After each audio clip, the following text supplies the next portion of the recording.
So all guys, welcome to my YouTube channel ಬೇಸ್ಟ್ ಟಕೆಟ್. ಇವತ್ತು ಮತ್ತೊಂದು ಯಾವ ವಿಡಿಯೋ ಮೇಲೆ ಬಂದ ಮತ್ತೆ ಗದಗವಾಡಿ ರೈಲ್ವೆ ಲೈನ್ ಮೇಲೆ ಬಂದಿದ್ದೀನಿ. ಗದಗವಾಡಿ ರೈಲ್ವೆ ಲೈನ್ ಅಂತ ಇದು ಯಾವ ಊರ್ತಲ್ಲ ಅಂತಂದರೆ ಇದು ಇಂಗಳಿಗೆ ಅಂತೇಳಿ ಬರುತ್ತೆ. ಇದು ಇಲ್ಲೇ ಶಾಪುರ ಸೈಡಲ್ಲಿ ಬರುತ್ತೆ ಇಂಗಳಿಗೆ ಅಂತೇಳಿ ಕೆರೆ. ಅಲ್ಲಿ ಕನ್ಸ್ಟ್ರಕ್ಷನ್ ವರ್ಕ್ ನಡೆದಿರೋದು ಬಂದು ತೋರಿಸ್ತೀನಿ. ಇದೇ ರೈಲ್ವೆ ಲೈನು, ಇದು ಬ್ರಿಡ್ಜ್ ಮಾಡಿರೋಂಥದ್ದು. ಈ ವೆಹಿಕಲ್ಸ್ ಎಲ್ಲ ಹೋಗಕ್ಕೆ ಮೇಲೆ ನಿಂತಿತ್ತು. ನನ್ನ ಫ್ರೆಂಡು ಅಲ್ಲೇ ಬಂದು ನಿಂತಿದ್ದಾನೆ, ಅವ್ನು ನನ್ನ ಕೂಡ ಫ್ರೆಂಡು.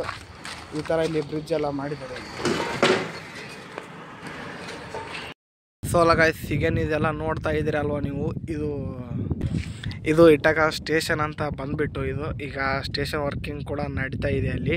ಈಗ ನೋಡಿ ಇಲ್ಲಿ ಎಲ್ಲ ಸ್ಟೇಷನ್, ಇಲ್ಲಿ ಲೂಪ್ ಲೈನ್ಗಳು, ಇಲ್ಲಿ ಲೂಪ್ ಲೈನ್, ಇಲ್ಲಿ ಮೇನ್ ಲೈನ್ ಅಂತ ಹೇಳಿ ಇದೊಂದು ಆಲ್ಟ್ ಸ್ಟೇಷನ್ ಆಗಿ ಮಾಡ್ತಾರೆ ಇದೊಂದು. ಮತ್ತು ಆಲ್ಟ್ ಸ್ಟೇಷನ್ ಅಂದರೆ ಪ್ಯಾಸೆಂಜರ್ಸ್ ಬಂದ್ರೂ ಬರ್ಬೋದು. ಈ ಸ್ಟೇಷನ್ ಬಂದುಬಿಟ್ಟು ಜಮೀನಲ್ಲಿ ಕೊಟ್ಟಿದ್ದಾರೆ. ಇಲ್ಲಿ ಇಟಕ ಸ್ಟೇಷನ್ ಅಂತೇಳಿ ಇದು ಆಲ್ಟ್ ಸ್ಟೇಷನ್ ಆಗಿ ಮಾಡ್ತಾರೆ ಇದನ್ನು. ಇಲ್ಲಿ ಜನನೂ ಹತ್ಬೋದು ಮತ್ತು ಎಲ್ಲ ಅಷ್ಟು ಇರ್ತದೆ. ಇಲ್ಲೆಲ್ಲ ಕನ್ಸ್ಟ್ರಕ್ಷನ್ ವರ್ಕ್ ಎಲ್ಲ ಮುಗಿದಿದೆ ಆಲ್ಮೋಸ್ಟ್ ಎಲ್ಲ. ನೋಡ್ತಾ ಇರ್ಬೋದು ನೀವು, ಯಾರು ಇಟ್ಟಿಗೆ ಅವರು ನೋಡ್ತಾ ಇದ್ದೀರಾ ನನ್ನ ವೀಡಿಯೋನ.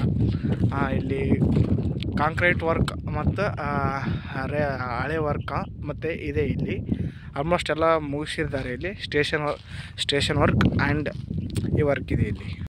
ಇಷ್ಟ ಆಯಿತು ಈ ವಿಡಿಯೋದಲ್ಲಿ. ಇನ್ನು ಯಾರು ಸಬ್ಸ್ಕ್ರೈಬ್ ಮಾಡಿದಲ್ಲ ಬೇಗ ಸಬ್ಸ್ಕ್ರೈಬ್ ಮಾಡಿ. ಮತ್ತು ಹಾಗೆ ನಮ್ಮ ಚಾನಲ್ನ ಗ್ರೋ ಆಗಲಿ ಅಂತ ಹೇಳ್ತಾ ಇದ್ದೀನಿ. ಇನ್ನು 500 ಸಬ್ಸ್ಕ್ರೈಬರ್ಸ್ ಇನ್ನು ಇದ್ದಾರೆ, ಅದರಲ್ಲಿದ್ದಾರೆ. ಈಗ ನಮ್ಮ ಮಡ್ನಾಳಲ್ಲಿ ಅಂದರೆ ಶಾಪುರದಲ್ಲಿ ಭಾಳ ಕನ್ಸ್ಟ್ರಕ್ಷನ್ ವರ್ಕ್ ನಡೆಸಬೇಕಾಗಿದೆ. ಎಲ್ಲ ಆಲ್ಮೋಸ್ಟ್ ಮುಗಿಸಿದ್ರೆ ಬರೀ ಸ್ಟೇಷನ್ ವರ್ಕಿಂಗ್ ಅಷ್ಟೇ ಇದೆ. ಆಲ್ಮೋಸ್ಟ್ ಇಲ್ಲೆಲ್ಲ ಮುಗಿದಿದೆ. ನಮ್ಮ ಕಡೆ ಇನ್ನೂ ಆಗಿಲ್ಲ, ಇನ್ನೂ ಬೇಗ ಆಗಲಿ ಅಂತ ನಾನು ಈ ವಿಡಿಯೋದಲ್ಲಿ ಬೇಡ್ಕೊತೀನಿ. ನಮ್ಮ ಫ್ರೆಂಡ್ಸ್ ಏನು ಹೇಳ್ತಾರೆ ಇದ್ರ ಒಪಿನಿಯನ್ ಬಗ್ಗೆ ಕೇಳೋಣ. ನಮ್ಮ ಮಡ್ನಾಳಕ್ಕೆ ಒಂದು ಟೇಷನ್ ಕೊಡ್ಬೇಕಾಯ್ತು, ನಮ್ಮ ದುರಾದೃಷ್ಟ ಕೊಟ್ಟಿಲ್ಲ. ನಾನು ಹೇಳ್ಬೇಕು, ನನಗೆ ಗೊತ್ತಾಗ